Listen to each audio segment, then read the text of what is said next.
Welcome to the Emancipated Mind Show. My name is Anneshia Freeman. I'm also known as the locksmith because I make keys for locks in the mind.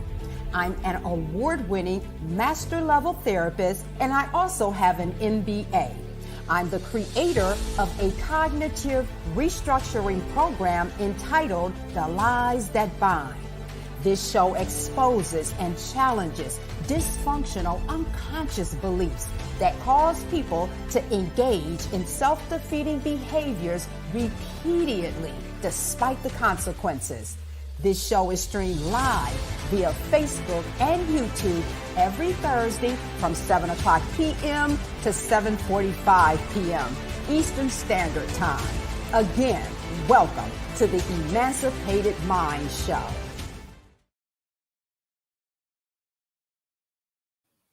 Hello, my name is Anneshia Freeman. I'm also known as the locksmith because I make keys for locks in the mind. Welcome to episode 16 of the Emancipated Mind Show, a show that exposes the root causes of many problems that people face in their lives. Problems such as self-sabotage, procrastination, people-pleasing, dysfunctional relationships, perfectionism, addictions, codependency, and unrealistic expectations.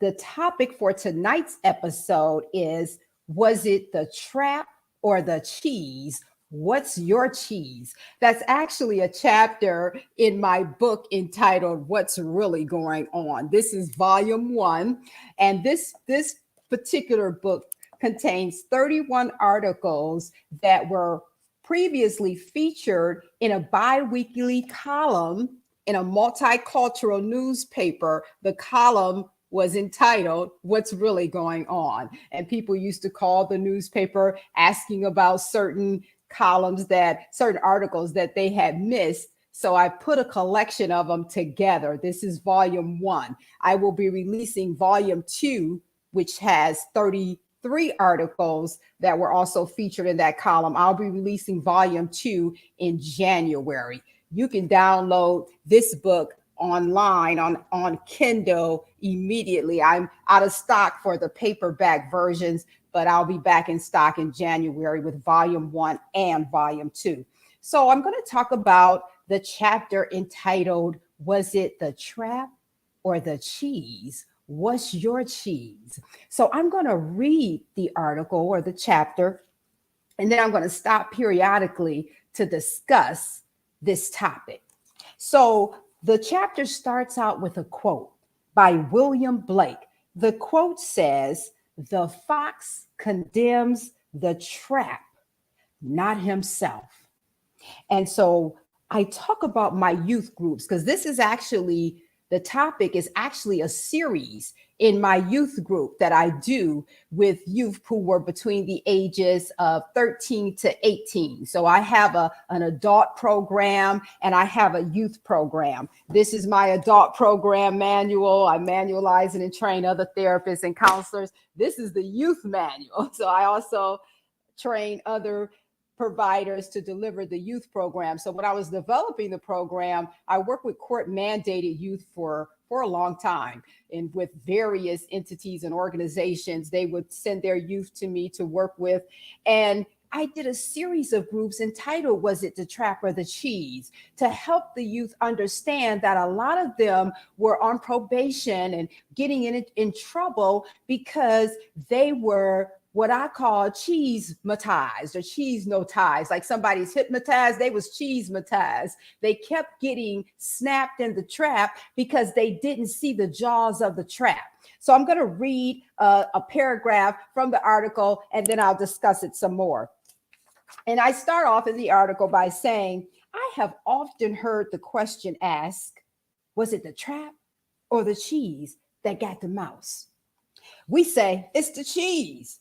Now, some may say that's not a fair assessment. That poor little mouse was not aware that the delight it sought was connected to its doom. And that's true to a certain extent. Here's the point we make in my group when we say it was the cheese that got the mouse. more than it was the trap. See, the mouse was so focused on what it wanted that it wasn't aware of what it was connected to. I'm sure there's been times when a trap has snapped on the neck of a mouse and the trap and the cheese were not immediately removed from the vicinity. In that case, the other mice had the opportunity to witness the dead mouse caught in the trap. In addition, I'm sure that there's been a time when several mice were going after the cheese together and one got caught and the others witnessed it. I'm wondering if the mice decided to get the cheese by crawling over the dead mouse. Things that make you go, So let me bring that into everyday life. I worked for an agency for 7 years and then I consulted for a year and a half after I stopped being an employee. And they had a program that would go out and reach out to youth who were on the street. And so I worked part-time for that program. I worked full-time for another program and part-time with that program. And when we would ride around the inner city in this van, reaching out to youth, giving them personal hygiene items, and we would give them hat and gloves in the winter, and we would give them a card that had the numbers for programs that could help them get off the street and get a house, get a place to live, and get an education if they needed their GED. So I would notice that a lot of the youth who were out there consistently, and we would go out for 3-hour shifts, 4-hour shifts, 6-hour shifts, we would ride around the same neighborhood, and I would see the same youth standing on the corner or sitting on a porch for hours. And then a lot of times these youth would be standing close to a memorial. And what I mean by memorial is there would be a place on the ground that had teddy bears and flowers and all sorts of things that represented where another youth had got shot in a drive-by. And so there would be this memorial of the trap snapping. And a few feet away, there was some other youth standing there hypnotized by the cheese.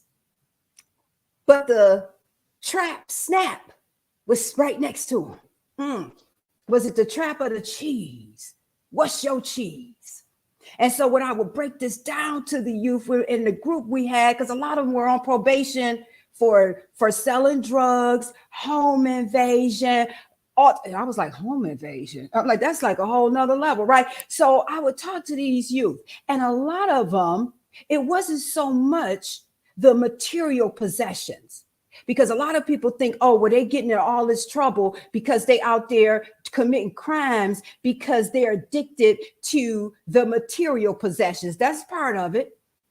Out there, doing all sorts of things, putting their life in danger so they can buy, certain clothes and shoes and, or certain cars and take their friends out and spend a lot of money at different places, right? That was part of it.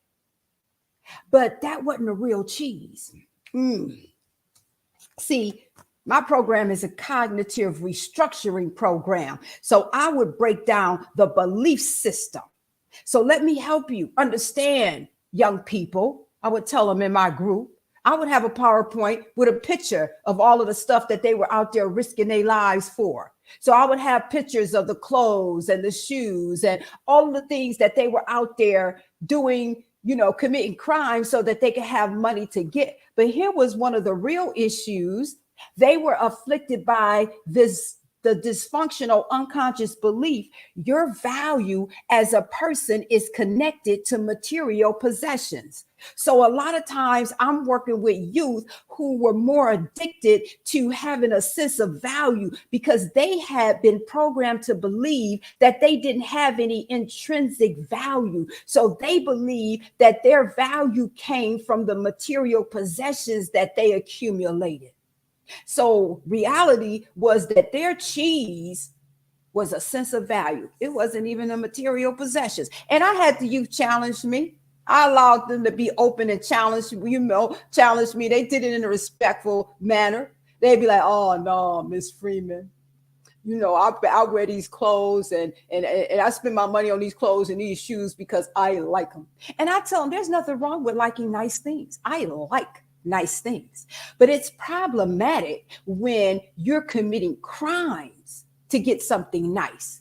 And you see other people doing the same thing you're doing, who's spending the rest of their life in the penitentiary, or they're making it to the graveyard. They skip the penitentiary and end up in the graveyard. You know that because there's a memorial right there on the street, down the street from where you're standing on the corner, that represents the jaws of the trap snapping on somebody, right? But they would be like, no, Miss Freeman, I'm not trying to get any approval, by wearing these clothes. And I do it for my own enjoyment. I don't wear these shoes to impress anybody. I said, well, you don't have to convince me, convince yourself. You don't have to prove anything to me. I said next week, because I help my group once a week. I said next week, don't wear those, gym shoes or those designer clothes to group. I said next week, put on some 99-cent flip-flop shoes and come to group. Come to group, because you're not dressing like that to impress anybody. You don't need any approval. That's what they were telling themselves. Do you know not one youth in the 4 years that I did the group, and I've done my group more than 4 years, but in this particular neighborhood with this particular population for 4 years, 4 consecutive years, not one of the youth I issued that challenge to came to my group the next week with some 99-cent flip-flops on. They had those designer shoes, and I would just look at them and I would look down at their shoes. I didn't front them off. I just smiled and they looked back at me, right? Because they were addicted not so much to the material possessions. They were addicted to somebody saying, oh, wow, look at what you got on. Oh, that's nice. Look at that. Oh, wow. Oh, look at those. Look at that. They were addicted to having external validation. That was the cheese. And unfortunately, when the trap snapped, when they would get arrested, because some of them, weren't fortunate enough to get probation. They would get probation initially, but then they would reoffend. So now they have to go to prison.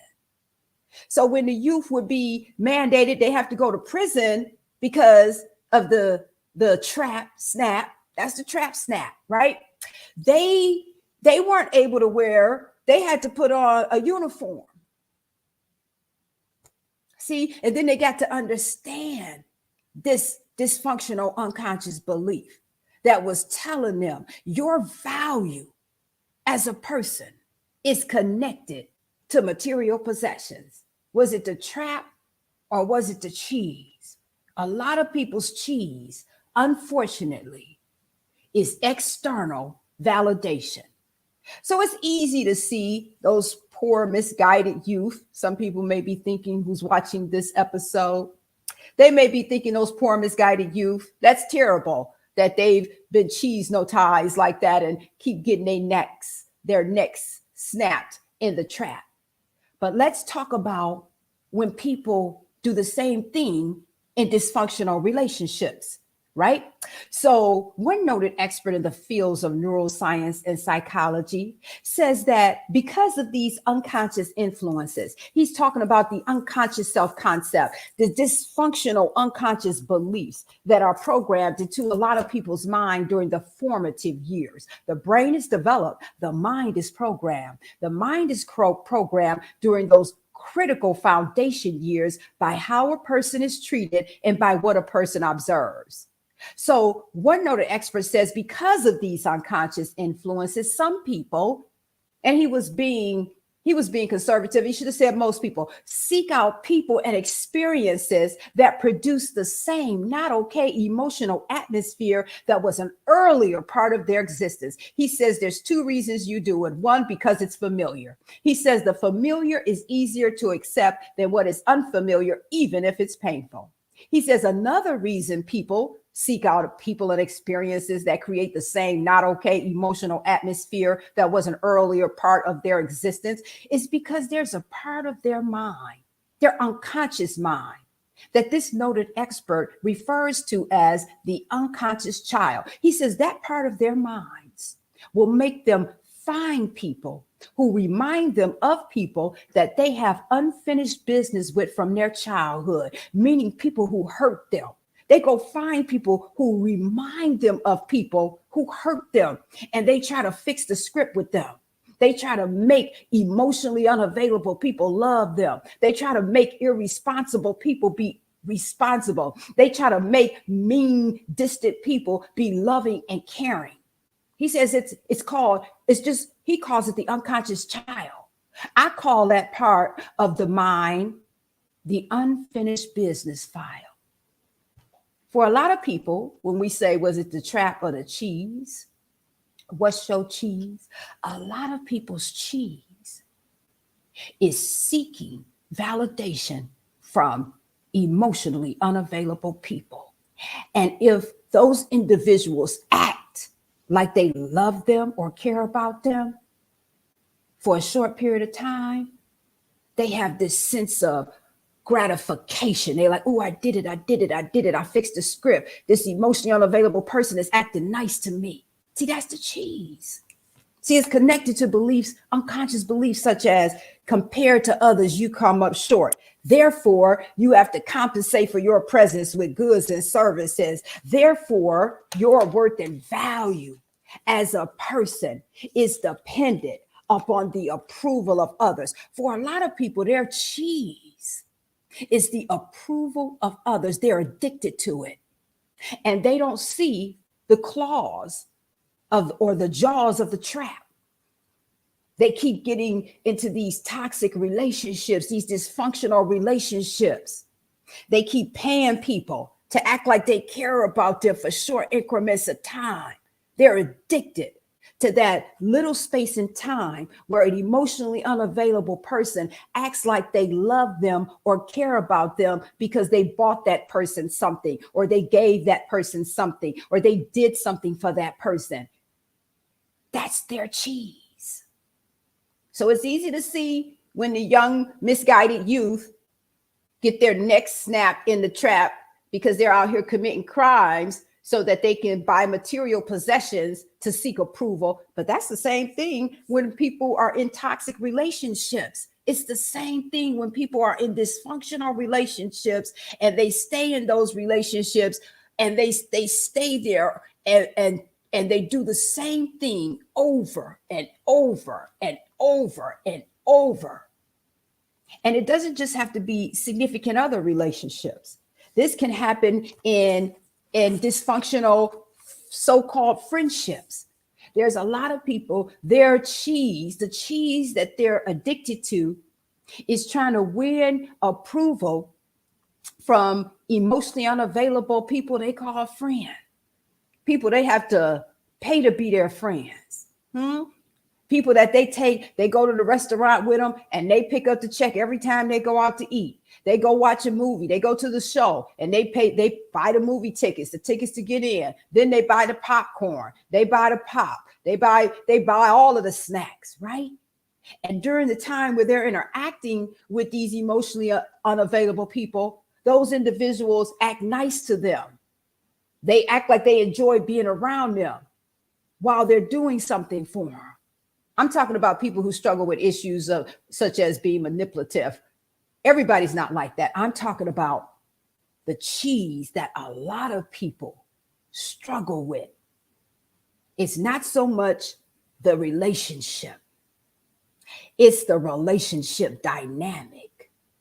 It's that part of them that needs to heal. That part that a noted expert calls the unconscious child. That part of them that needs to heal. That keeps causing them to connect with emotionally unavailable people, irresponsible people, mean people, lazy people. And they go through all kinds of changes, trying to make these people change. And when they see a little glimmer of change, or someone pretending to change, or someone acting nice to them who most of the time is mean to them, that's what they're addicted to. That's their cheese. So a lot of people, is getting their neck snapped in the trap because they're confused about what the cheese is. They can't see the trap because of the cheese. And then, unfortunately, sometimes they are getting advice or input from people, and people are telling them, well, your cheese is those material possessions and you're materialistic. But they don't understand there's another level of cheese. There's another level of cheese. Because I told the young people in my group, they were like, no, I'll buy all of this stuff because I enjoy it. I enjoy, wearing these clothes. I like the way they look on me. I said, okay, well, wear them in your house. I said, sit in your house in front of the mirror and enjoy, looking at your clothes and your shoes that you spent all that money on. Again, I said, there's nothing wrong with I like nice things, but there's something wrong about risking your life for some clothes and some shoes to stand on a corner to try to make people think you got it going on. I told them, now, there's also another dysfunctional unconscious belief involved in the trap snapping on people's neck. And that's the unconscious belief what other people think is more important than what you think or know to be true. Because I would tell the youth in my group, now you're standing on the corner, risking your life for validation, for people to be like, oh, wow, look what he got on. Look what he's driving. Wow, right? I said, now, most of the people in your neighborhood know you. They know where you live at. They know that for real, you don't have any money. The mall has the money now because you spent all your money at the mall, but people know you don't have any money, but you want people to think you have some money rather than spending your time developing your human capital so you can make some money for real and save it instead of spending it all at the mall every week, right? But they had to become aware of this. They didn't know this. These are dysfunctional, unconscious belief. A person who struggled with the belief that the belief that causes them to get their neck snapped in the trap because of material possessions, because they feel like their value is somehow connected to material possessions. They don't consciously think like that. This is an unconscious belief. They wouldn't walk into the mall and walk into a store and say, hello, I believe that my worth and value as a person is connected to material possessions. So I'm here to purchase a temporary sense of value. They wouldn't say that because this is an unconscious belief. And so that's the power of cognitive restructuring on the unconscious level. It's helping people understand, like the title of my book, what's really going on. Because see, logically, it doesn't make any sense. It doesn't make any sense for people who see all these rest in peace t-shirts, right? There was a business, I don't even know if it's still there. This was some years ago when I lived in a particular city and was doing my groups in this particular city. There was a man who had a store and he sold t-shirts, customized t-shirts, but his number one product was rest in peace t-shirts. See, because I went and had him make some t-shirts for my group that had positive quotes on it. Like I had some t-shirts that said, was it the trap or the cheese? What's your cheese? I had some t-shirts, for my other group, Pick Your Pain. So I had this man making my t-shirts. And when I would be, going to pick up my order or place my order, and he was, getting everything together, I would look at his wall and he had this whole wall covered with t-shirts that he was advertising, but they were all rest in peace t-shirts. That's all I saw on the wall. The whole wall was rest in peace t-shirts. And on these t-shirts, they would have a picture, sometimes two pictures of a young person who lost their life out there in the streets. So sometimes they would have a picture of this young person when they were a baby or a toddler, and then they would have a picture of this young person around the age when they were about the age when they were killed, when they died out there, when the trap snapped. And down at the bottom of the t-shirt, they would have the day that this youth was born and the day that they died with the little dash in the middle and have rest in peace up under it. So I started calculating the ages of these people, these young people who got their neck snapped in a trap. I started calculating. One was 16, one was 17, one was 18, one was 21. So my point is, like I said in the opening of the article, you see that t-shirt represents the jaws of the trap. But so many people are so cheese no ties, like hypnotized, but they cheese no ties. But they can't get free. They struggle to they can get free, but they struggle to get free because they don't understand the cheese.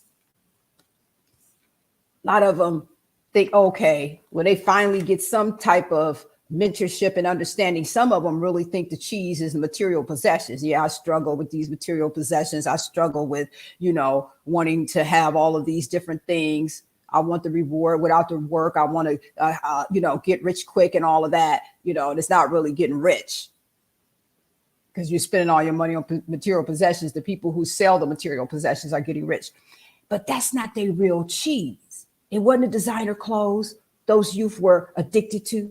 It wasn't those designer shoes that they were committing crimes for. They thought that was the cheese. That was the top layer of the cheese. The real cheese was the validation.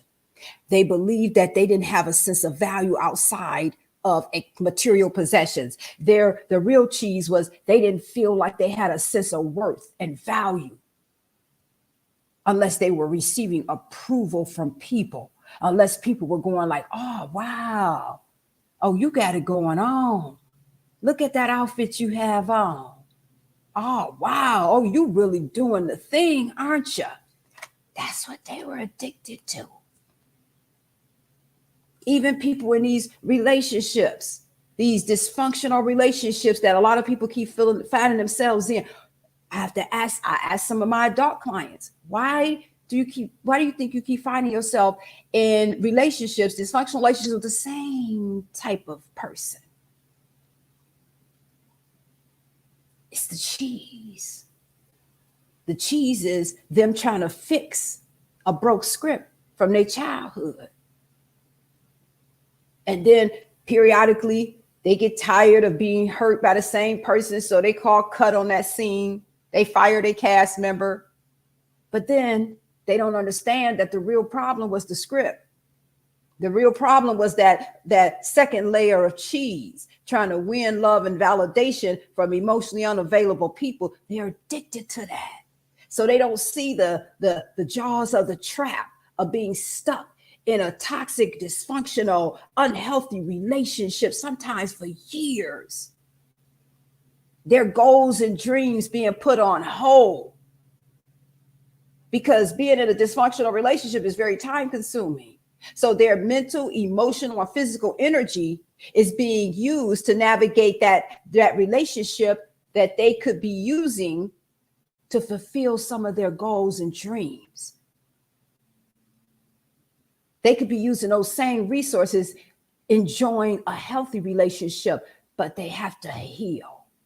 They first have to heal. So I'm going to read the functional belief that challenges the lie your value as a person is connected to material possessions. It's nice to have things, but things are just that, things. Things can be taken, lost, stolen, and or wear out. Then what?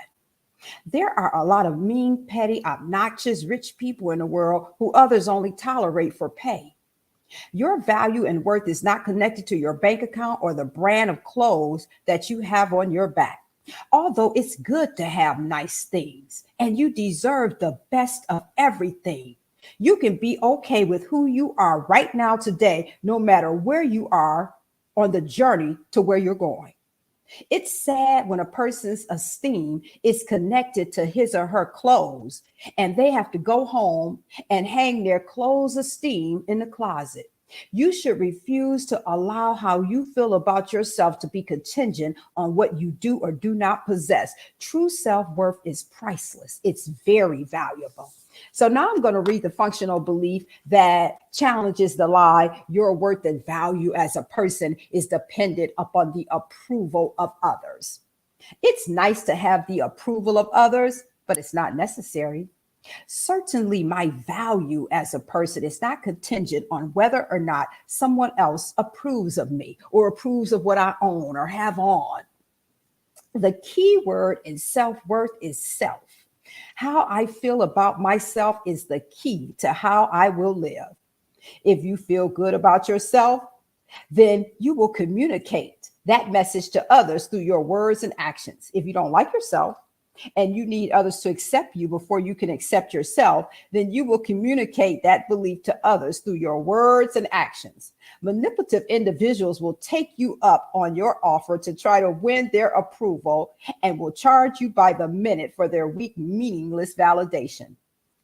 Why would you care about the opinions of people who support themselves by manipulating others? That's a waste of time and energy. You can accept yourself. I changed the tense. I changed from the first person to the third person, but it's actually in the first person on the back of the card. Just want to let you know that.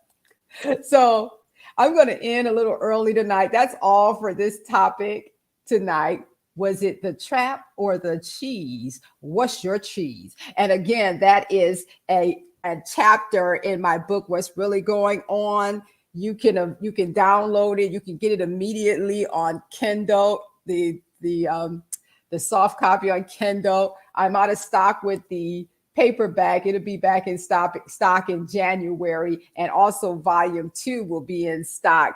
You can get that. You'll be able to get the paperback versions in January, but you can download it on Kindle today. If you would like more information about my work, feel free to contact me. I will put my contact information, the link to my website in the comments. I will put the link to my store page. If you're interested, you can purchase the 100, it's actually 200, most commonly seen unconscious lies that come with this workbook and these 2 card sets. I also have a workbook entitled The Adult Reenactment of the Childhood Script that helps people identify those dysfunctional scripts from their childhood that they're unintentionally reenacting in their adult lives. And it also gives you tools to help you stop that. And I have a workbook entitled My Unaddressed Issues Make My Budget and My Schedule. Every one of these dysfunctional unconscious beliefs make demands on people's time and on their money. And the workbook breaks that down and tells people how to stop spending their money on unaddressed issues, how to address those issues, and how to reallocate those resources to more healthy, functional behaviors and endeavors. So I'm ending a little early tonight, but I'll be back next Thursday, 7:00 p.m. Also, Tuesdays at 12:00 p.m. Eastern Standard Time. I'm in the middle of a series entitled The Lie is Lying to Me. So I look forward to seeing you again soon. Thank you for tuning in. Thank you for watching the Emancipated Mind Show. Join me every week live on Facebook and YouTube on Thursdays from 7:00 p.m. to 7:45 p.m. Eastern Standard Time. For more information about my products and services, feel free to visit my website, AnnesiaConsulting.com, or my website, AnnesiaSpeaks.com. I can also be reached via email at afreeman@AnnesiaConsulting.com. I'll see you next week.